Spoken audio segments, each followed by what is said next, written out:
Welcome back to B Telly. Today, we aren't just talking about a team, we are talking about a total cultural shift in the sport of college football. For decades, the Indiana Hoosiers were the basketball school that people looked past on the gridiron. But after a historic 2025 run that ended with the Cream and Crimson holding the national title trophy, the world has stopped laughing. Now, as we turn the page to the 2026 season, the pressure has never been higher. Everyone wants to know, was it a fluke, or has Curt Cignetti actually built a sustainable powerhouse in the middle of the Big Ten? To reach that 5,000-word deep dive you've been waiting for, we are going to peel back every single layer of this program. We're looking at the staggering national rankings, the elite statistical output from last year, the devastating losses to the NFL, and the high-stakes gamble in the transfer portal that has Indiana sitting with a top 10 incoming class. Let's start with the math, because the math doesn't lie. In 2025, Indiana wasn't just winning. They were dominating teams in every phase of the game. Let's look at the offensive explosion first. Under the guidance of Cignetti and his staff, the Hoosiers finished with a total offense that averaged over 450 yards per game. That put them in the top tier of the FBS. Their scoring average of 41.6 points per game meant that most opponents were out of the game by the start of the fourth quarter. A huge part of that was the efficiency of Fernando Mendoza. Before he headed off to the next level, Mendoza put up a 71.9% completion rate. That kind of efficiency is unheard of in the Big Ten. It wasn't just short checkdowns either.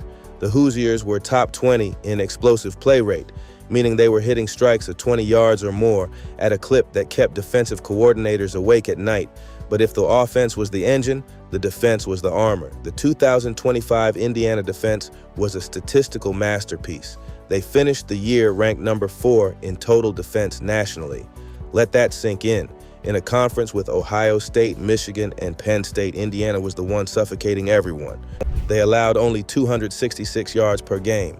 More importantly, they were number 2 in scoring defense, giving up a measly 11.07 points per game.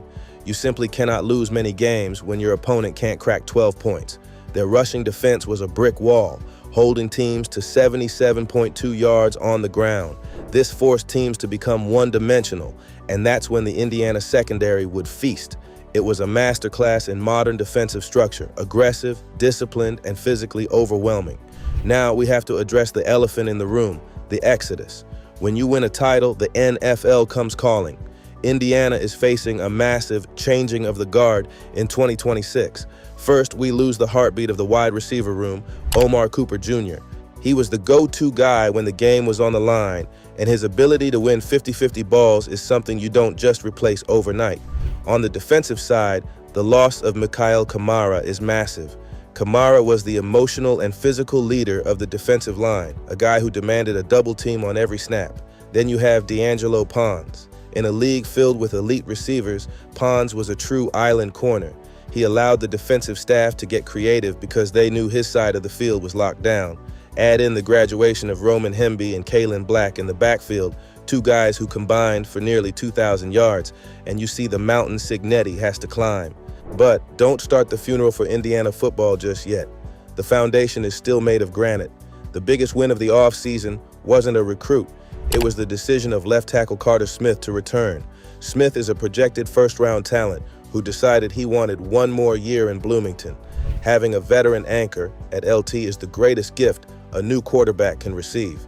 Alongside him, Bray Lynch returns at guard, giving IU a massive, experienced side of the line to run behind. On defense, the return of Tyreek Tucker is just as vital. Tucker is the guy who does the dirty work in the middle so the linebackers can flow to the ball. Speaking of the back end, Amari Farrell is back. Farrell is a ball hawk safety who finished last year with multiple interceptions and is now the vocal leader of that secondary. These returners are the culture carriers. They know the standard, and they are ensuring the newcomers meet it. And that brings us to the most exciting part of the 2026 season, the transfer portal. Curt Cignetti went into the portal with a national championship ring on his finger, and he used it to recruit an absolute haul. 247 Sports has Indiana's transfer class ranked number 9 in the country. The headline, of course, is Josh Hoover. Hoover comes over from TCU as the active FBS leader in career passing yards with over 9,600. He is a pure gunslinger with a high football IQ. To help him out, IU landed Nick Marsh from Michigan State. Marsh is a 6'3" nightmare for defensive backs who can take the top off a defense. To replace the running back production, they brought in Turbo Richard from Boston College. His name isn't just for show. His burst through the hole is elite. And to bolster the line, they grabbed Joe Brunner, a former four-star from Wisconsin who plays with a mean streak. Defensively, the portal was just as kind. Jay Harris, a former five-star corner from Penn State, is coming in to be the new lockdown king. To fix the pass rush after Kamara's departure, Cignetti brought in a three-headed monster of edge rushers, Toby Osunsanmi and Chidi Obiazor from Kansas State and Joshua Burnham from Notre Dame. Between these three, Indiana has replaced their lost sack production with younger, arguably more athletic talent. They have added nearly 200 games of combined FBS experience to this roster in a single offseason. This isn't a rebuild, it is a clinical reload. As we look toward the 2026 kickoff, the national rankings are starting to file in. Most experts have Indiana firmly in the top 10, with some even putting them at number 3 or number 4. The schedule is brutal, with matchups against the traditional powers who are all looking for revenge.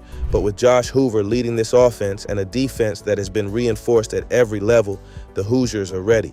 The goal is clear: back-to-back titles. In the era of the 12-team playoff, Indiana has proven they belong at the table. Now they just have to prove they can stay there. This has been your 2026 Indiana Football Deep Dive. The story of the Hoosiers is just beginning, and you can bet B. Telly will be here for every snap. What do you think? Does Josh Hoover win the Heisman? Does this defense remain top 5? Let me know in the comments below. Smash that like button, hit subscribe, and I'll catch you in the next one. This is B. Telly, signing off.